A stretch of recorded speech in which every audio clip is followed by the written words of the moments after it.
In the second part of chapter 5, during the movie, the Count got a little bored because the movie was not very interesting in his opinion. But all the other cinema goers were watching the movie with great interest. And every time that a ghost appeared on the screen, all of them screamed out of fear.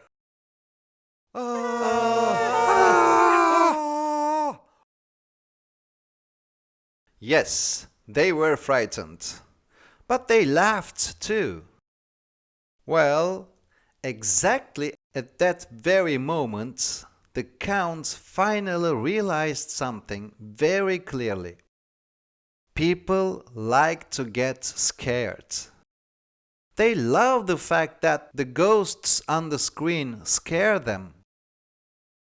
Now I see clearly what we must do. We must have ghosts in our castle.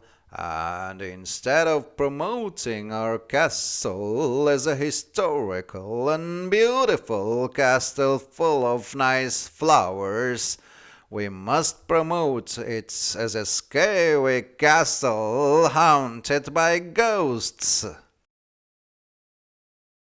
My husband has just gone mad.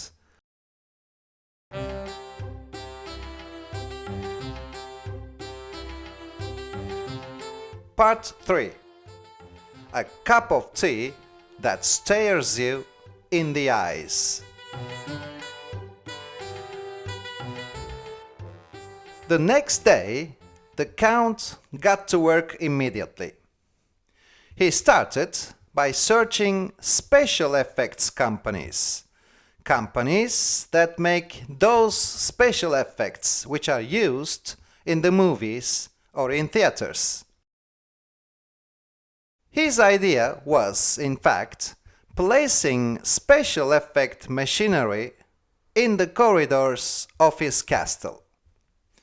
Those special effects, by using lights, sounds, smoke, and moving dolls, would create the illusion of ghosts to the visitors of the castle, and they would be scared, which was apparently exactly what people wanted, as the Count had just discovered. Exactly like in the amusement parks, in those spooky house attractions designed to scare people. There too, there is nothing to be scared of. No ghosts or monsters whatsoever. There are just machines producing the right sounds, lights, smoke, and some dolls designed to create the resemblance of ghosts or monsters. If the special effects are well made, they may look realistic and may really scare someone who wants to be scared. And as a matter of fact, several people are getting scared every day in the haunted houses inside the amusement parks, and they are happy to pay the entrance ticket to such places.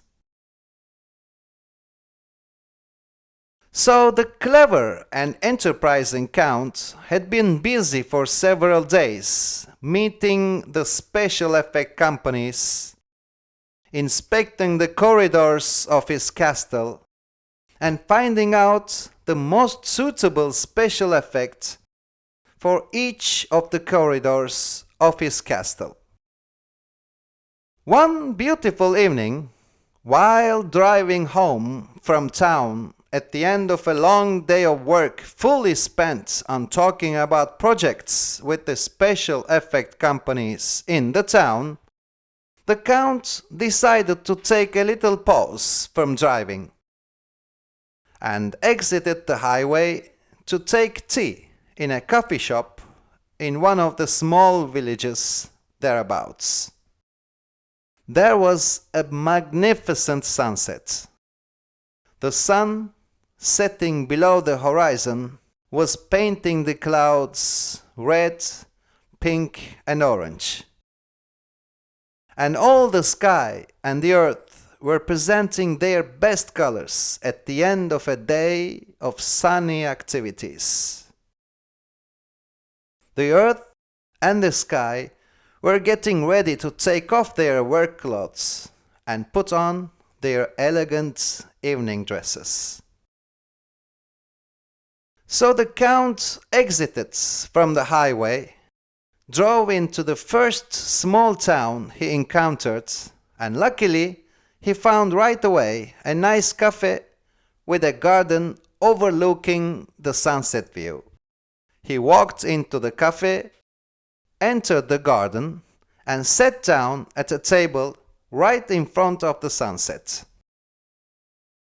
He ordered a cup of tea with a slice of lemon in it from the waitress. The waitress was a short woman, slightly overweight, and she had a bizarre expression on her face.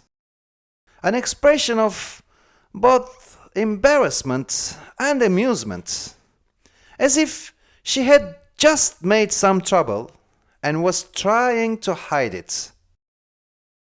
When the waitress returned, carrying a tray holding the cup of tea with a slice of lemon in it, she placed the tray on the table in front of the Count. The Count almost didn't notice her, absorbed as he was in the contemplation of the colors of the sky and the clouds. He then took the big cup of tea in his hands.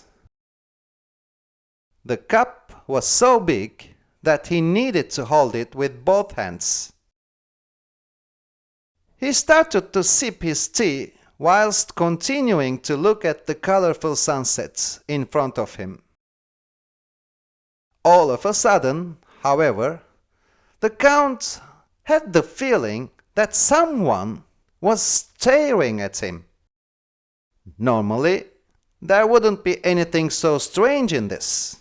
It may happen that sometimes someone stares at us.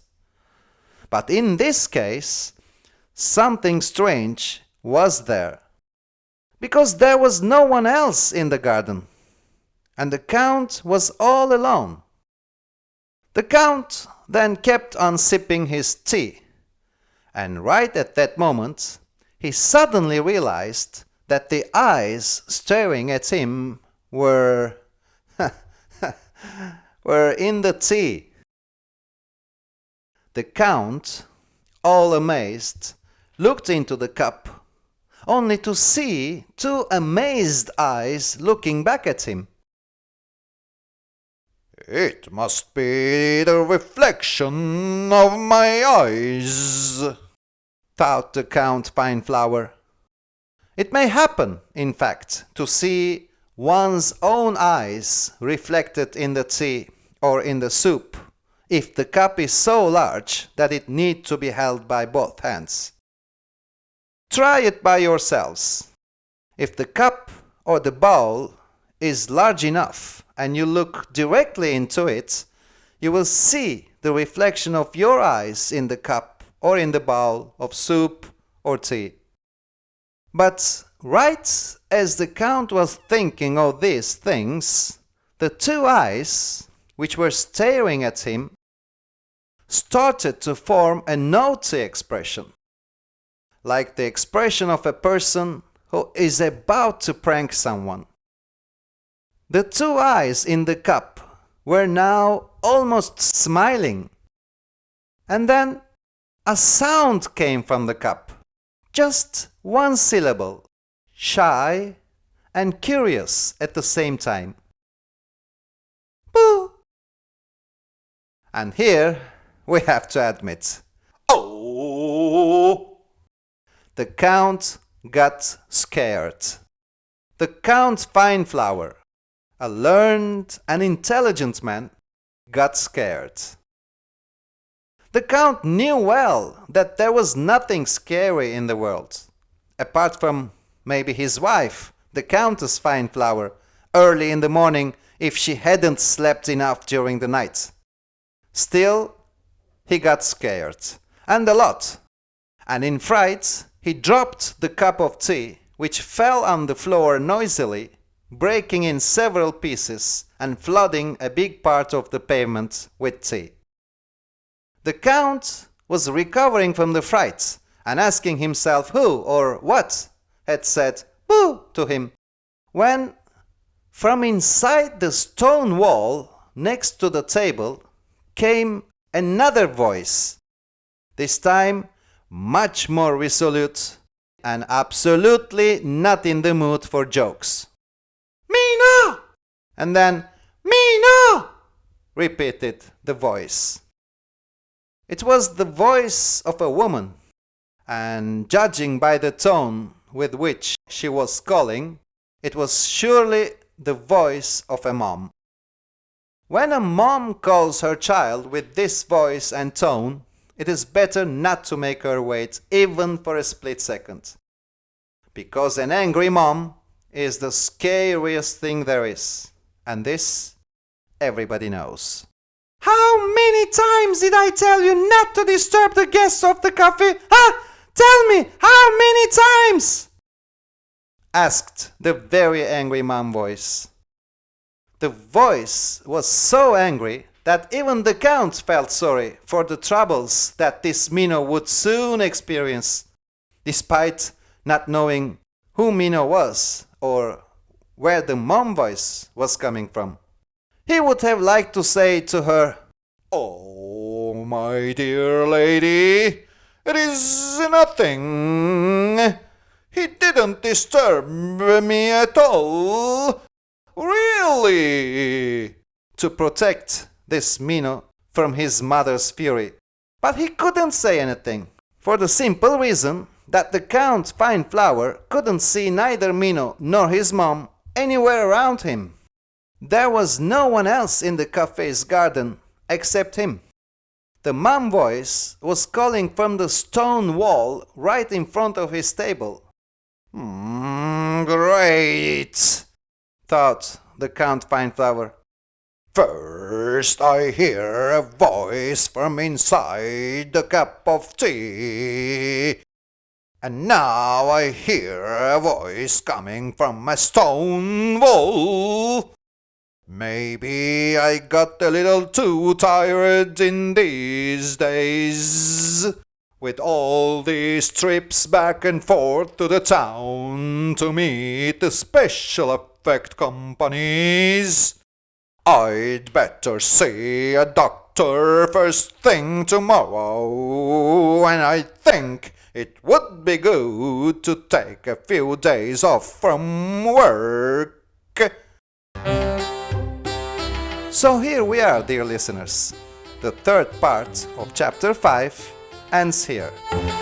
I'll continue to tell you the story of how Mino and his family arrived at the Fineflower Castle next week. If you like the stories of Mino, please subscribe to our channel, and please tell about Mino to your friends too. So bye for now, and see you all soon.